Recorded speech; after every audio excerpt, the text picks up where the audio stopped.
Viongozi wa upinzani wamebaini kuwa hatua ya mamlaka ya EPRA kuongeza bei ya mafuta nchini ni mbinu ya Rais William Ruto kukandamiza Wakenya, wakisema amekuwa akifanya biashara ya mafuta nchini Kenya na kampuni ya Gulf, wakiongeza kuwa bei ya mafuta duniani pamoja na mataifa jirani haijaongezeka.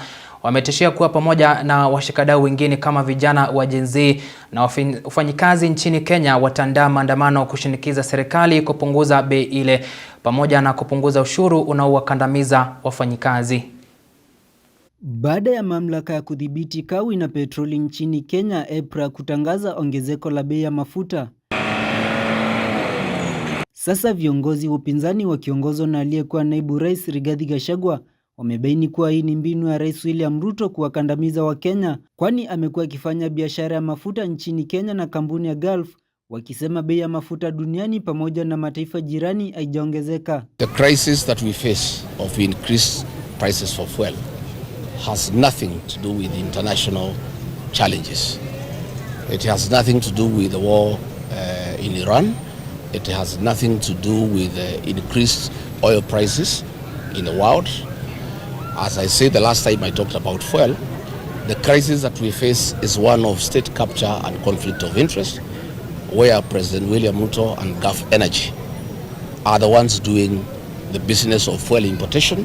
When you look at the neighboring East African countries who are importing oil from the same source in the Middle East, their prices are down. Wametishia kuwa pamoja na washikadau mbalimbali wakiwemo vijana wa Gen Z na wafanyikazi nchini Kenya wataandaa maandamano kushinikiza serikali kupunguza bei ile pamoja na kupunguza ushuru unaokandamiza wafanyikazi, wakisema watatoka barabarani kabla ya serikali kuangazia malalamishi yao. What we want and what we are planning is that when we call people to the streets, there must be fruits, there must be fruitation. When we go to the streets, we will not come back until the demands are met. It's not just about fuel. We have so many other issues. The dignity of the person, the unavoidable housing, that we want to harness all the issues that are a concern to the people of Kenya, so that when we call for mass action, it will not be done in a day or two and then we go back. It will be done for a week, for 2 weeks, for 3 weeks, for 4 weeks, for as long as it takes until the demands are met.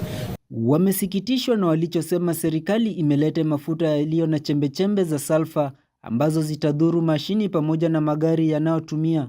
The fuel that is in the market today is of low quality.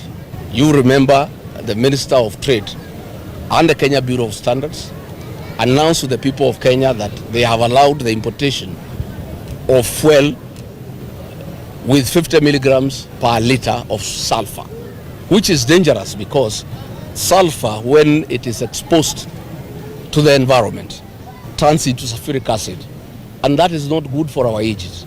Hata hivyo, Gachagua amebaini kuwa wapo baadhi ya wakurugenzi wakuu waliodhalilishwa katika kongamano la Africa Forward lililoandaliwa KICC jijini Nairobi, na kwa niaba ya Wakenya Gachagua akiwaomba msamaha viongozi hawa na kueleza kuwa ni utepetevu wa serikali ya Kenya Kwanza uliosababisha hayo. I want to take this opportunity on behalf of the people of Kenya, apologize to the delegates who came to the France Africa Summit because of the humiliation and the mistreatment they found at KICC, where very, very serious people like the CEO of Total was humiliated and embarrassed. You know, a CEO having a company that has 3, 4, 5 times Kenya's GDP was embarrassed at KICC. Isaac Musyoka, Undugu TV.